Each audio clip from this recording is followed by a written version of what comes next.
Северна Македонија да го искористи прозорецот во проширувањето подотворен со големите геополитички поместувања кои во изминатите 2 години сериозно ја потресоа Европа. Ова се наметна како еден од заклучоците на панел дискусијата проширувањето на ЕУ, нови можности, стари ризици. Владиниот врв и првите играчи во евроинтеграциите кои учествуваа на дебатата жалат што земјата испушти оваа декемвриска шанса на минатонеделниот самит на Унијата во Брисел. Но премиерот, кој до година се соочува и со избори, е оптимист дека пречката уставните измени и покрај противењето на опозицијата ќе биде надмината. Но каде е проблемот? Проблемот е што некој заради личен политички профит, заради лична политичка агенда, сакаше да ја повтори 2008 година и ја повтори 2008 година. Јас разбирам вие да кажете дека нешто нема да направите, ама да кажете што е алтернативата.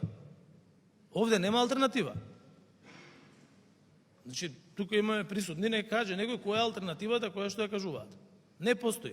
И затоа не треба да ги зачудува фактот кога ќе дојде втор човек на американски Стейт Департмент и кој што ќе каже ја од таков човек или од такви луѓе никола не би купил. Зошто? Затоа што не знаат да ти дадат аргумент што ви нудат. Како понатаму? Прво, ние не треба да бидеме дефетисти воопшто, бидејќи овој процес не е завршен. И овој процес ќе продолжи и ќе заврши успешно. Зошто ќе заврши успешно? Бидејќи нема друга алтернатива. Второ, геополитичкиот момент е таков да Европската Унија конечно свати дека не може да напредува ако не се проширува. Првиот во ресорот евроинтеграција направи паралела меѓу 2019 и 2023. Пред 4 години, како што вели Маричич, Македонија добивала аплаузи за сработеното во реформите, но тогаш тие ракоплескања поради други причини не се ефектуираа со старт на преговори.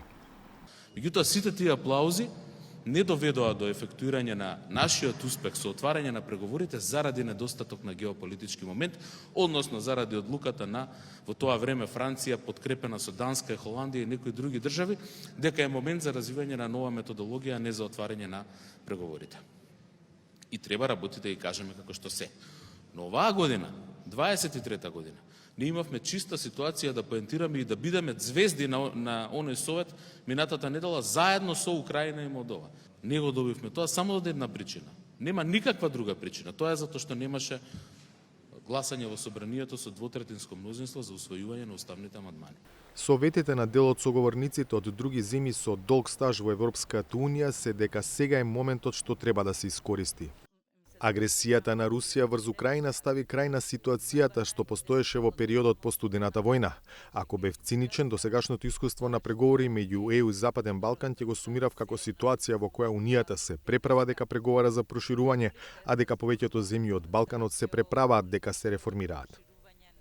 Има стравување дека одлуката на Европската Унија за почеток на преговори со Украина и со Молдавија можеби значи дека Брисел го трга фокусот од Западен Балкан.